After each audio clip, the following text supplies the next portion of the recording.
now for a winning Monday, and specifically a Matich Monday, as ESPN college football insider expert and analyst Trevor Matich. Trevor, nice to have you on the program after a win. How about that? Wow. And I tell you, for that game, I thought we were going to have a dirge of misery on this call.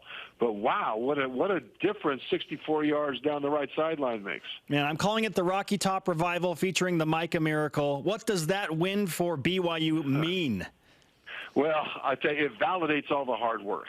It means they have momentum now heading into two more really tough games. It means that the pressure is off at least for a week, the players and the coaches, and it means that everybody, players, coaches, and fans, can enjoy football for at least a week.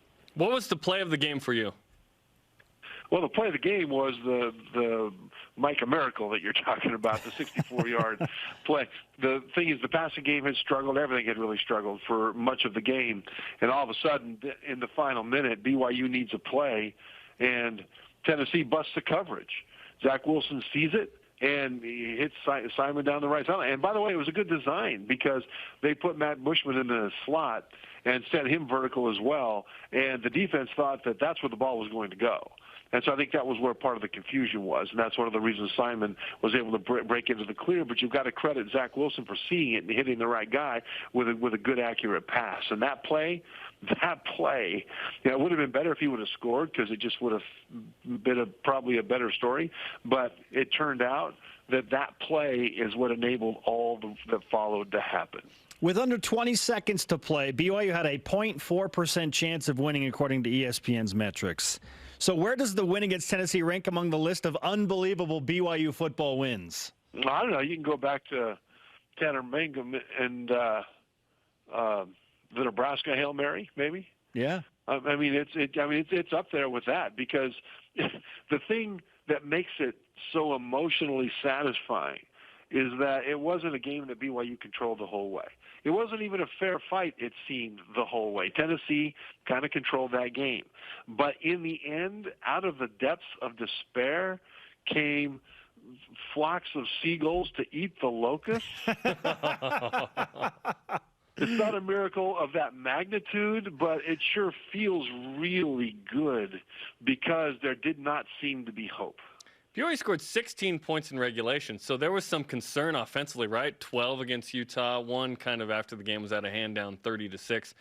But when BYU ties the game with Jake Oldroyd, who, by the way, uses his pitching wedge and slides it inside the uprights, it looked like it was he missed it. He makes it. All of a sudden, it felt like momentum turned in that moment, and then BYU scores 2 touchdowns in overtime to win. Did you feel like the Simon play changed the game in that regard, or did it take some execution in overtime?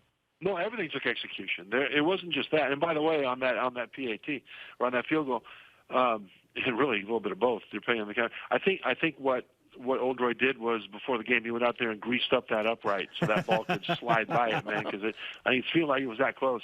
But it was execution, and one of the things that dawned on me as the just euphoria of the victory kind of started to subside a little bit was how BYU got relatively stronger late in the fourth quarter and then into overtime. Now, this is Tennessee, right? So you've still got some heat and humidity. It's a different climate from 4,000 feet high in the Mountain West. And you would think that the Volunteers would have the edge as the game wore on. And if you're going into 2 overtimes, you'd think physically they were more accustomed to that environment than BYU would be. And yet, when they got into those critical moments at the end of the fourth quarter and then in overtime, BYU was the one who rose up and relatively became stronger during that period. And I think the game-winning touchdown is a great example. I mean, they had it stacked up at about the 2 or 3 yard line, and it just became a fight. It was a fight. It was no longer football at that point. It was just who could push harder. And BYU pushed harder in the second overtime on the Tennessee Volunteers' home field in their home climate. And that is a testament, not just to the desire of the players, because these players always play hard. BYU always plays hard, but to their preparation and their conditioning. Because no matter how much you want it, if you don't have enough left in the tank, you're not going to make a push like that. And BYU did. And so those are some things that really, really stood out. ESPN's Trevor Matich with us on BYU Sports Nation, another Matich Monday. So many storylines emerging from this game. The son of the SEC, Tyson Williams, returns to Neyland Stadium. He used to be at South Carolina and carries the Cougars to victory, over 90 yards rushing on 17 carries. People were clamoring for him to get more of the ball. Is this something that you expect to see, at least 20 touches a game for the rest of the season, Trevor? Absolutely. I mean, he had 17 carries, averaged 5.5 yards per carry. And I think that, and he had 3 catches, by the way, and that to me is even more interesting because teams will try to stack up the line because BYU's offensive line is one of the better groups in the country. They think they've got at least 3 guys that will end up in the NFL at some point. But teams can take that away if they stack it up. And the fact that they threw the ball to the running backs a little more here than they did against Utah, I think was important. But Tyson Williams ran like an SEC running back. I mean, he stuck his nose in there and just powered through piles. He was not afraid of the contact, not that anybody else is afraid, but he seemed to really relish slamming up into the teeth of an SEC defense and then driving the pile. And that attitude carries over to everybody else, you know, and it inspires everybody else. And so it's not just the yards that he got, it was the attitude that he spread. It's pretty awesome that Tyson Williams was the one to do it, too. The SEC guy who had been there, who had done that literally in that stadium. He sprints down and acknowledges his family and all the BYU fans. It was just such a cool moment. Who else aren't we talking about in terms of heroes and MVPs from that game, Trevor? You know, I go to the defensive side because the Tennessee offense did a lot of good things, but BYU's defense made enough plays to keep it in range for those things to happen in the fourth quarter, to get it to overtime. And I think Kavika Fanua is a name that was mentioned a lot that made key plays. I mean, key plays, third down plays where they complete a ball in the flat. And he'd have to sprint over there and then execute and complete an open field tackle to keep the offense from getting yards after the catch and then converting that first down. Fanua was fantastic. Isaiah Kafusi, you expect him to do it. He's a Kafusi. Kafusis are supposed to be supermen. But Isaiah Kafusi had a phenomenal game as well. And, you know, in the middle, we talk about Kairos Tonga a lot. And he's just a beast to try to move out of there. But what really impressed me, I looked at his stat line. He had 4 total tackles, including 1 solo tackle and a tackle for loss. The thing is, nose guards aren't supposed to make tackles. They're supposed to make piles. And the fact that he didn't just make piles, but he came off and finished plays as well, tells you that he had a dominating game also. So I think these guys on defense tend to get lost in the flash of some of the big offensive plays. But starting with Fanua and moving on to his teammates, boy, I tell you, it was a really gritty, gutty defensive performance. BYU national champion, ESPN college football insider Trevor Matich on BYU Sports Nation. I thought Georgia State was rock bottom for Tennessee, but I'm starting to wonder, Trevor, that it might not be. You live in Tennessee. You have a better idea than most. What did BYU's win collectively do to the Volunteer fan base? Well, it took rock bottom and took a jackhammer to that bottom and sunk it deeper. The fan base for Tennessee has been talking about Georgia State being one of the worst losses in their history.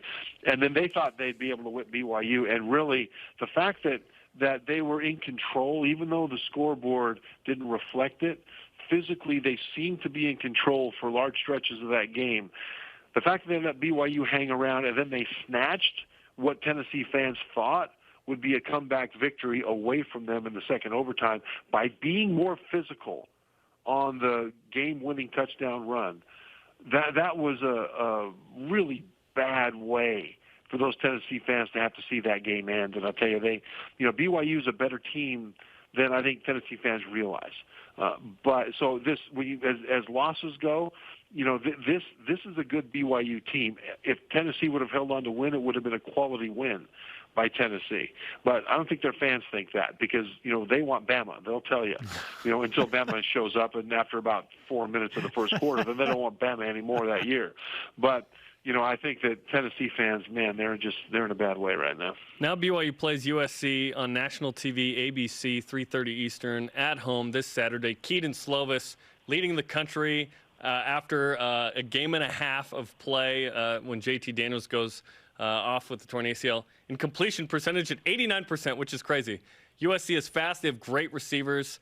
What do you think of the matchup with the Cougars and the Trojans this Saturday? This is a matchup that BYU needs to win old school. I mean, they have to go back to 1978, Michigan, Ohio State, 3 yards of a cloud of dust. Because the advantage that USC has had over the last several years when at times they've struggled in other ways has been their receivers. They've got tall, fast guys. I mean 4'3" guys, 4'4", that are 6'2" to 6'4" and taller all over the field. And using the air raid offense with Graham Harrell now being the offensive coordinator, they maximize that advantage by getting all of those guys on the field at the same time. And so when you've got a true freshman quarterback that's able to maximize that and light up the Stanford defense and light up, defenses, BYU has to be ready to not just try to keep up with that, but to keep it off the field. Now, the advantage BYU has, I think, is that with their offensive line, the front seven of USC is not what it has been when USC has been their best. I mean, it's not that they're bad. They're okay. They're pretty good. This is a ranked team this year or this week. But I think that BYU is going to need to run the ball between the tackles a lot and gas that Trojan defense early so that they can take over in the second half and keep those receivers on the sideline. Because if it becomes a track meet, I think USC would have the advantage. 24th ranked USC in Provo this weekend. Trevor, it's great to catch up with you, man. We appreciate the insight as always. All right. Thanks, guys.